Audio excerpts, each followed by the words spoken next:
আজকের ব্লগে দেখাবো ওই দিন আমার কি কি পার্সেল এসেছিল, সাথে দেখাবো আমি আমার স্কিন কেয়ার অর্গানাইজারটা কিভাবে ক্লিন করেছিলাম, অ্যান্ড পাশাপাশি থাকবে টুকটাক রান্না বান্না। তো চলেন কথা না বাড়িয়ে ব্লগটা শুরু করা যাক। যেহেতু আমি আমার সব স্কিন কেয়ার প্রোডাক্টগুলোই এখন এই অর্গানাইজারটার মধ্যে অর্গানাইজ করে রাখি, তাই এই অর্গানাইজারটাও কিন্তু আমার ক্লিন করতে হয়। আর উইকে একবার মাস্ট বি ক্লিন করা লাগে, কারণ অনেক বেশি ধুলা পড়ে যায়, যার কারণে আমি সবকিছু এখন নামিয়ে নিচ্ছিলাম এই অর্গানাইজারটার থেকে। আর এই স্কিন কেয়ার অর্গানাইজারটা মেনলি আমি ডিরেক্ট পানি দিয়ে ধুয়ে ফেলি, তাই আমি ওয়াশরুমে চলে এসেছিলাম। আর এখানে পানির মধ্যে আমি একটু গুঁড়া সাবানও দিয়েছি, যাতে একটু ভালোভাবে পরিষ্কার হয়। অত বেশি দেওয়ার প্রয়োজন নেই, পানির পরিমাণটা বেশি থাকলেই হবে।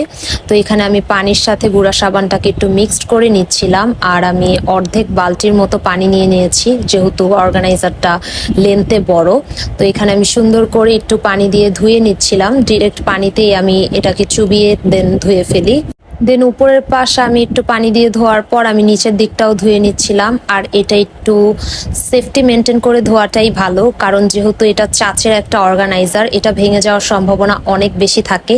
তো ধোয়ার পর দেন আমি শুধু পানি দিয়ে এটাকে আবার ওয়াশ করি, তাহলেই একদম প্রপার ক্লিন হয়ে যায় অর্গানাইজারটা। তো সুন্দর করে এখন আমি নর্মাল পানি দিয়ে অর্গানাইজারটা ধুয়ে নিচ্ছিলাম।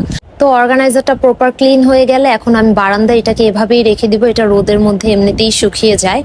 আর ওই দিন আবার আমাদের সোফা ক্লিন করা হয়েছিল, আমাদের সোফা কিনে আনার পর একবারও ক্লিন করা হয়নি, তাই এবার আমরা সোফাটা ক্লিন করেছিলাম। তাই আমাদের ড্রয়িং রুমটা একটু মেসি হয়েছিল, আর সোফাগুলো মোটামুটি ভালোই পরিষ্কার হয়েছিল। আর এখন আপনাদের সাথে কিছু পার্সেল আনবক্সিং করে দেখাবো। তো প্রথমেই আমার গ্লোইস্ট থেকে একটা পার্সেল এসেছিল, আর গ্লোইস্ট পেজটা থেকে আমি সবসময় স্কিন কেয়ার প্রোডাক্ট কিনে থাকি। আর এই পেজের প্রোডাক্ট কিন্তু 100% অথেন্টিক। আর গ্লোইস্ট পেজে কিন্তু আপনারা কে বিউটির স্কিন কেয়ার প্রোডাক্ট সবই পেয়ে যাবেন, যত পপুলার ব্র্যান্ডের স্কিন কেয়ার প্রোডাক্ট আছে সবই আপনারা পাবেন। আর যেহেতু আমি এই পেজ থেকেই অর্ডার করি, তাই আমার স্কিন কেয়ার প্রোডাক্ট শেষ হওয়ার আগে আমি রিস্টক করে রেখে দিই। তো আমি দুইটা জিনিস অর্ডার করেছিলাম। ফার্স্টেই আমি দ্য ফেস শপের রাইস ওয়াটার এই অয়েল ক্লিনজারটা অর্ডার করেছিলাম। দেন আমি অর্ডিনারি 10% নায়াসিনামের সিরামটা অর্ডার করেছিলাম। দেন আমার আরেকটা পার্সেল এসেছিল, আমি দুইটা ব্রেসলেট অর্ডার করেছিলাম। আর এই ব্রেসলেটগুলোর কোয়ালিটি কিন্তু খুবই ভালো, অ্যান্ড রাফ ইউজও করা যায়। আর এই ব্রেসলেটগুলো আমি নিয়েছিলাম আমার গহনা এই পেজটা থেকে। আর ব্রেসলেটগুলো আমি দুইটা ডিজাইনের মধ্যে নিয়েছিলাম।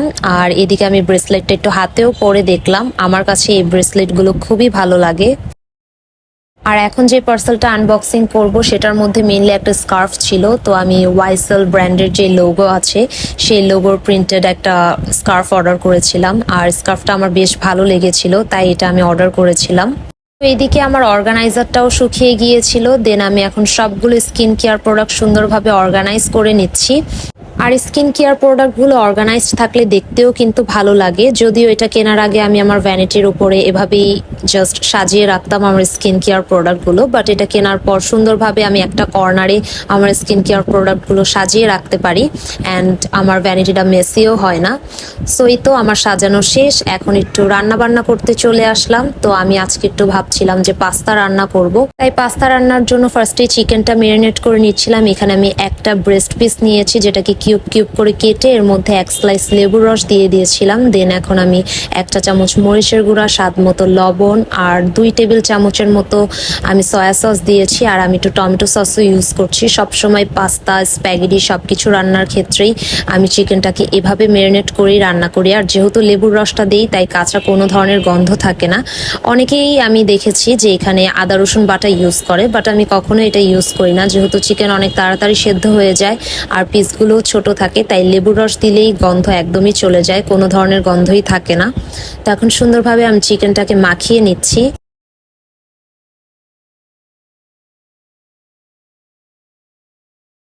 তো চিকেনটা ম্যারিনেট করা হলে এখানে একটা প্যানের মধ্যে আমি তেল গরম করে নিচ্ছিলাম। আর তেলটা যখন গরম হয়ে গিয়েছিল, আমি ম্যারিনেট করে রাখা চিকেনগুলোও দিয়ে দিলাম।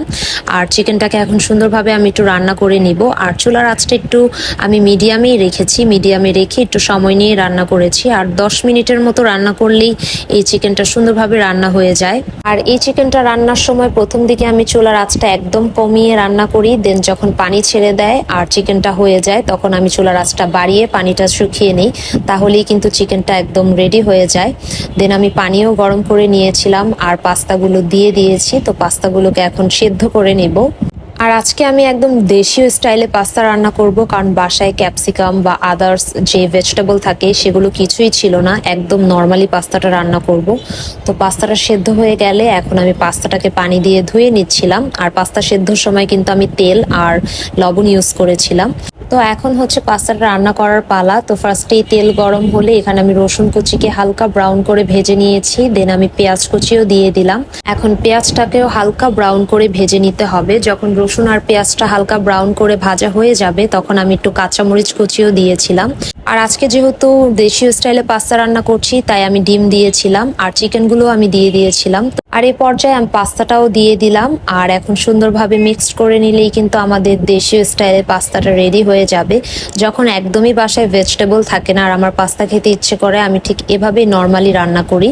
আর এভাবে খেলেও কিন্তু বেশ মজা লাগে। সবসময় কিন্তু অতিরিক্ত ভেজিটেবল অ্যান্ড সস দিয়ে পাস্তা খেতে ভালো লাগে না।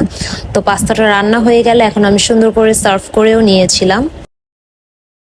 আর এখন আমরা সবাই ইফতার করতে বসেছিলাম। আর আজকে আব্বু বাহিরে ইফতার করেছিল, যার কারণে আমরা ড্রয়িং রুমেই সবাই বসেছি ইফতার করতে। তো ইফতারের জন্য সবাই এখন বসে বসে ওয়েট করছিলাম। আর যেহেতু আজকে আব্বু বাসায় ছিল না তাই আর নিচে বসে ইফতার করা হয়নি। তো আজান দিয়ে দিলে ফার্স্টেই পানি খেলাম।